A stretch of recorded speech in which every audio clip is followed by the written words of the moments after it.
Pétarade contre le contrôle obligatoire. C'est une horde qui est partie de la place de Verdun. Ils étaient 1 millier à faire grogner leur moteur contre l'instauration du contrôle technique deux roues. Aujourd'hui, c'est une démonstration de force. Je crois que la préfecture s'attendait à une petite centaine ou 200 motards. Regardez le nombre, on est plusieurs milliers.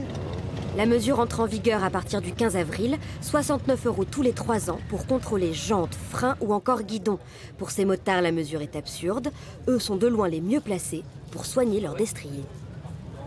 J'ai jamais vu un motard qui s'occupait pas de sa moto, parce que sa moto, c'est vraiment ses yeux, quoi. C'est la prunelle de ses yeux. Toute la machine, en fait, c'est ce qui nous tient au sol. Donc on est obligé d'y faire très attention. Avant de dire que faire un contrôle technique, ça va sauver des vies, refaire des routes, ça va sauver des vies. Le décret vise tous les véhicules de catégorie L, moto mais aussi scooters à 2 ou 3 roues, quad ou encore voitures sans permis.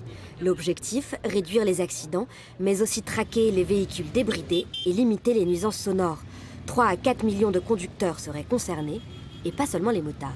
Nous, en fait, on ne demande pas à avoir un traitement différent, parce que c'est juste qu'en fait, le motard est un usager différent de la route de par sa nature, de par sa formation et de par son comportement. Le motard est conscient clairement que rouler avec une machine dangereuse, non entretenue, c'est directement mettre un pied dans le cimetière. La mortalité est bien plus élevée en 2 roues qu'en voiture. Les accidents sont principalement liés au comportement humain. L'état du véhicule est un facteur supplémentaire dans un tiers des cas.